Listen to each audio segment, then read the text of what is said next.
ہم صرف لاہور شاپنگ کے لیے جا رہے تھے۔ راستے میں ہمیں ایک خوبصورت سی جگہ نظر آئی۔ 2 درخت، درمیان میں مٹی کا چبوترا اور ایک جلتی ہوئی لالٹین۔ ہم نے سوچا چند منٹ رک کر کھانا کھا لیتے ہیں، مگر ہمیں نہیں معلوم تھا کہ وہ جگہ خالی نہیں تھی، اور جب ہم واپس گاڑی میں بیٹھے ہم اکیلے نہیں تھے۔ آج کی کہانی شروع کرنے سے پہلے اگر آپ اکیلے ہیں تو ذرا اپنے ارد گرد دیکھ لیں، ہینڈ فری کانوں میں لگا لیں اور آیت الکرسی کا حصار کر لیجئے۔ تو ناظرین، اب بڑھتے ہیں اپنی بقیہ کہانی کی طرف۔ یہ واقعہ تقریباً 13 سال پرانا ہے، لیکن آج بھی جب میں آنکھیں بند کرتا ہوں تو وہ رات ویسے ہی تازہ ہو جاتی ہے جیسے سب کچھ کل ہوا ہو۔ ہم سکھر سے لاہور جا رہے تھے بڑی بہن کی شادی کی شاپنگ کے لیے۔ گھر میں کئی ہفتوں سے اسی سفر کی تیاری ہو رہی تھی۔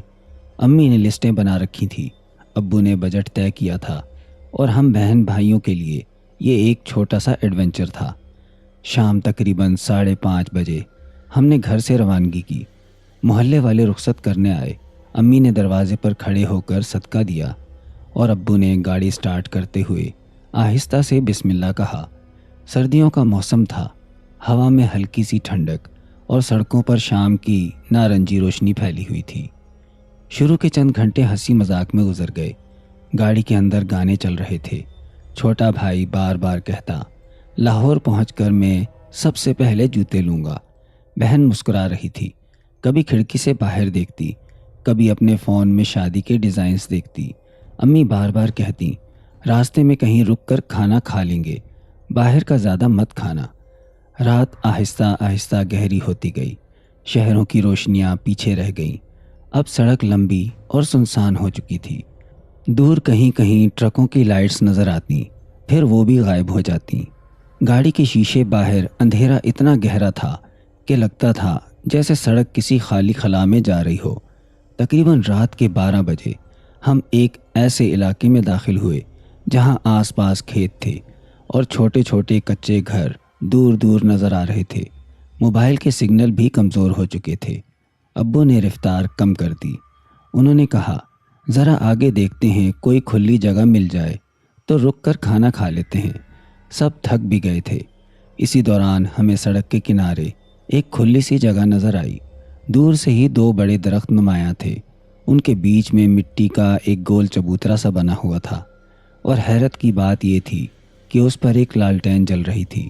اس سنسان راستے پر وہ لالٹین کسی پراسرار نشان کی طرح لگ رہی تھی، جیسے کوئی ہمیں بلا رہا ہو۔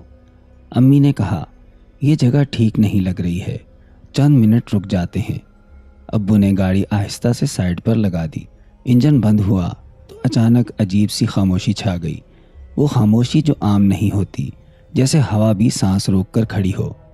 ہم سب نے ایک دوسرے کی طرف دیکھا۔ کسی نے کچھ نہیں کہا، شاید سب نے وہی محسوس کیا تھا، لیکن کسی نے نہیں مانا۔ ہم نیچے اترے، ٹھنڈی ہوا چہرے سے ٹکرائی، دور کہیں کتے کے بھونکنے کی آواز آئی، پھر سب کچھ پھر سے ساکت ہو گیا۔ ہمیں نہیں معلوم تھا کہ یہی وہ لمحہ تھا جہاں ہماری خوشگوار سفر کی کہانی بدلنے والی تھی۔ ہم نے گاڑی سے چٹائی نکالی اور مٹی کے چبوترے کے قریب بچھا دی۔ لالٹین کی پیلی روشنی ہمارے چہروں پر پڑ رہی تھی۔ اس روشنی میں سب کچھ نارمل لگ رہا تھا، مگر ساتھ ہی کچھ غیر معمولی بھی۔ ارد گرد کوئی گھر واضح نظر نہیں آ رہا تھا، نہ کوئی آدمی، نہ کوئی حرکت۔ امی نے کھانے کے ڈبے کھولے، سالن کی خوشبو فضا میں پھیل گئی۔ چھوٹا بھائی مذاق کرتے ہوئے بولا، یہ تو پکنک بن گئی۔ ہم سب ہنس دیے۔ شاید ہم سب جان بوجھ کر نارمل رہنے کی کوشش کر رہے تھے۔ میں نے ایک لمحے کے لیے اوپر دیکھا۔ درخت کی شاخیں لالٹین کی روشنی میں سیاہ سائے بنا رہی تھی۔ ان سایوں میں عجیب سی اشکال بنتی اور بگڑتی نظر آ رہی تھی۔ میں نے نظریں ہٹا لی اور تبھی ایک آواز آئی، ہلکی سی مگر واضح۔ ایسا لگا جیسے کسی بوڑھی عورت نے دھیمی ہنسی کے ساتھ کہا ہو، آ گئے تم لوگ۔ میرا ہاتھ وہیں رک گیا۔ امی نے بھی چونک کر ادھر ادھر دیکھا۔ چھوٹے بھائی نے پوچھا، کس نے کہا؟ چند سیکنڈ مکمل خاموشی رہی۔ میں نے ابو کی طرف دیکھا اور پوچھا، آپ نے کچھ کہا؟ انہوں نے فوراً سر ہلایا کہ نہیں۔ ان کے چہرے پر بھی سنجیدگی آ چکی تھی۔ ہم نے خود کو سمجھایا شاید وہم ہوگا، شاید ہوا کی آواز ہو، شاید دور سے کسی کے بولنے کی گونج ہو۔ ہم نے دوبارہ کھانا شروع کیا، لیکن اس بار ماحول بدل چکا تھا۔ چند لمحے گزرے ہی تھے کہ اچانک ایک اور آواز آئی۔ اس بار ہنسی مختلف تھی۔ یہ کسی نوجوان لڑکی کی ہنسی تھی، صاف، ہلکی اور عجیب حد تک قریب۔ ایسا لگا جیسے وہ بالکل ہمارے پیچھے کھڑی ہو۔ امی نے فوراً اعوذ باللہ پڑھا۔ چھوٹا بھائی میری بازو پکڑ کر بیٹھ گیا۔ میں نے چاروں طرف نظریں دوڑائیں۔ سڑک خالی، کھیت خاموش، درخت ساکت، کوئی نہیں تھا، مگر وہ ہنسی اب بھی میرے کانوں میں گونج رہی تھی۔ بہن جو اب تک خاموش بیٹھی تھی آہستہ سے بولی، شاید درخت کے پیچھے کوئی ہو، میں دیکھ کر آتی ہوں۔ ہم نے اسے روکنا چاہا، مگر وہ پہلے ہی کھڑی ہو چکی تھی۔ وہ آہستہ آہستہ درخت کی طرف بڑھی۔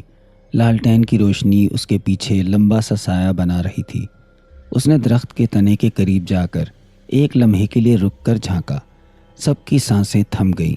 پھر ایک دل دہلا دینے والی چیخ فضا میں گونجی، ایسی چیخ جو کسی عام ڈر کی نہیں تھی، وہ چیخ جس میں خوف کے ساتھ یقین بھی شامل ہو۔ ہم سب چیخ کی آواز سنتے ہی دیوانوں کی طرح درختوں کی طرف دوڑے۔ دل اس زور سے دھڑک رہا تھا جیسے سینہ توڑ کر باہر آ جائے۔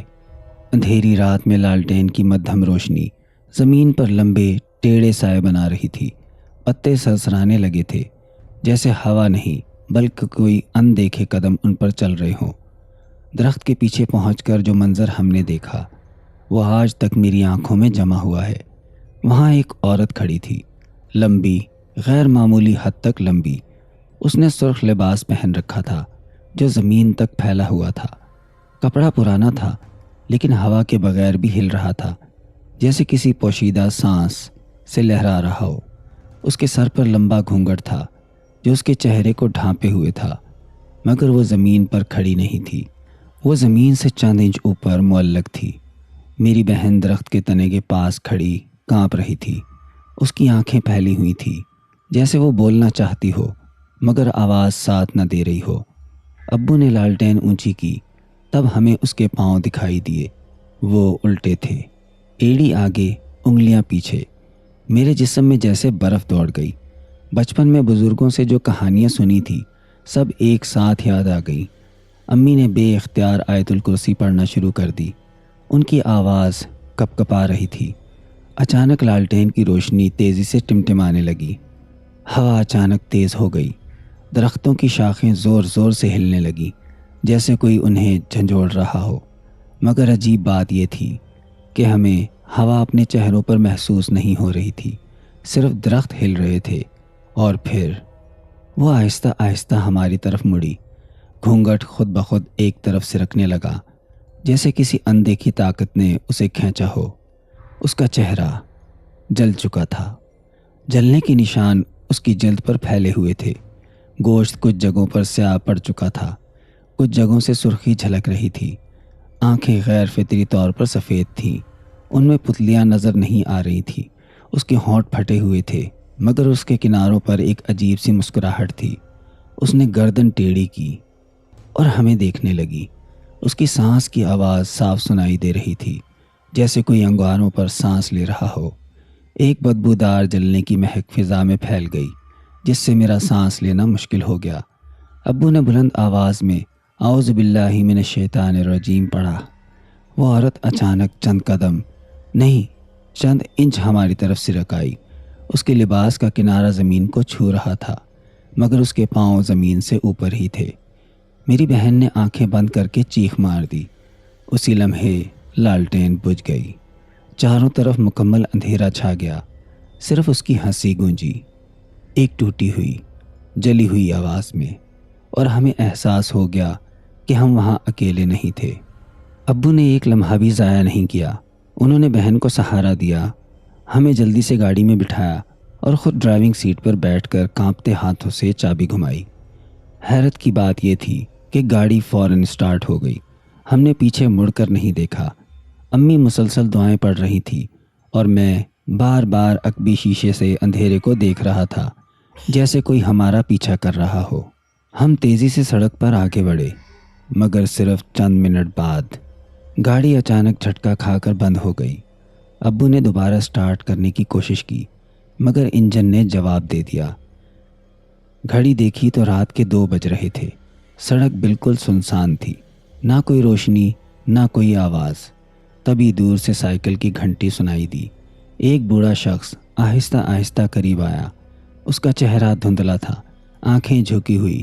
وہ رکا نہیں، بس ہمارے پاس سے گزرتے ہوئے بولا، جہاں سے آئے ہو وہاں وہ رہتی ہے، میں اس کا مقابلہ نہیں کر سکتا، اور بغیر پیچھے دیکھے اندھیرے میں غائب ہو گیا۔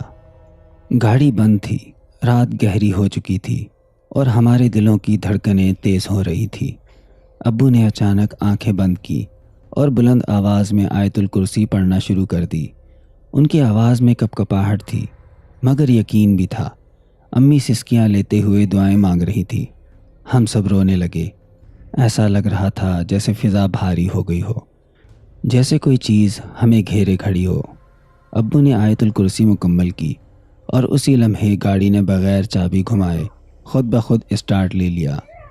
ہم میں سے کسی نے پیچھے مڑ کر نہیں دیکھا، بس سیدھا آگے بڑھتے رہے۔ ہم لاہور پہنچ گئے۔ گھر آ کر سب نے سکھ کا سانس لیا۔ ہمیں لگا کہ وہ سب کچھ وہیں جنگل میں رہ گیا ہے، لیکن اصل مسئلہ اب شروع ہوا۔ بہن غیر معمولی طور پر خاموش رہنے لگی۔ وہ اکیلے کمرے میں بیٹھتی، کسی سے بات نہ کرتی۔ ایک دن اچانک اس نے دھیمی آواز میں کہا، وہ میرے کمرے میں کھڑی تھی۔ ہم نے اسے تھکاوٹ یا ڈر کا اثر سمجھ کر ہنس کر ٹال دیا، مگر پھر وہ بولی، وہ میرے کان کے پاس آ کر کہتی ہے، میں تمہیں لینے آئی ہوں۔ ایک رات وہ چیختی ہوئی اٹھ بیٹھی۔ اس کا چہرہ زرد تھا۔ اس نے کانپتی انگلی سے اشارہ کیا، وہ اسٹور روم میں ہے۔ ہم سب دوڑے مگر وہاں کچھ بھی نہیں تھا۔ چند دن بعد ہم نے سوچا کہ ماحول بدلنے سے شاید بہن کی کیفیت بہتر ہو جائے۔ ہم سب اسے ساتھ لے کر بازار گئے۔ شام کا وقت تھا، رش معمول کے مطابق تھا۔ دکانوں کی روشنیاں جل رہی تھی، سب کچھ عام لگ رہا تھا۔ اچانک بہن زور سے چیخی۔ لوگ چیخ کر ہماری طرف دیکھنے لگے۔ وہ کانپتے ہوئے سڑک کے اس پار اشارہ کر رہی تھی۔ وہ سامنے کھڑی ہے۔ ہم نے نظر دوڑائی، ہمیں کچھ نظر نہیں آیا۔ لوگ جمع ہونے لگے، کسی نے پانی دیا، کسی نے پوچھا کیا ہوا۔ بہن کی آنکھیں پھیلی ہوئی تھی، سانس تیز۔ وہ بار بار کہہ رہی تھی، اس کا چہرہ جلا ہوا ہے، وہ ہنس رہی ہے، اس کے ہونٹ خشک ہو گئے تھے۔ وہ کسی ایسی چیز کو دیکھ رہی تھی جو ہمارے لیے موجود نہیں تھی۔ تب ہمیں اندازہ ہوا کہ یہ محض ڈر یا وہم نہیں، معاملہ کہیں زیادہ گہرا ہے۔ ہم اسے فوراً ایک بزرگ کے پاس لے گئے۔ کمرے میں دھیمی روشنی تھی، تسبیح کی آواز گونج رہی تھی۔ دم شروع ہوا تو بہن کا جسم اچانک کانپنے لگا۔ اس کی سانس بھاری ہو گئی، آواز بدل گئی۔ بزرگ نے آنکھیں بند کیے ہوئے کہا، یہ اس جگہ کی چیز ہے، وہ درختوں کے نیچے رہتی ہے، نئی دلہنیں اس کا آسان نشانہ ہوتی ہیں۔ کمرے میں خاموشی چھا گئی۔ کچھ دیر بعد انہوں نے تعویذ دیا اور ہدایت کی، اسے اکیلا نہ چھوڑنا، باقاعدگی سے ذکر کرو۔ ہم سنجیدہ ہو گئے، مگر ایک سوال آج تک دل میں موجود ہے، کیا وہ واقعی چڑیل تھی یا ہمارا خوف، ہماری تھکن، ایک اجتماعی وہم تھا؟ کیا گروپ فیئر انسان کے دماغ کو ایسی تصویریں دکھا سکتا ہے جو حقیقت نہ ہوں، یا واقعی کچھ چیزیں ایسی ہیں جو ہماری سمجھ اور سائنس دونوں سے باہر ہیں؟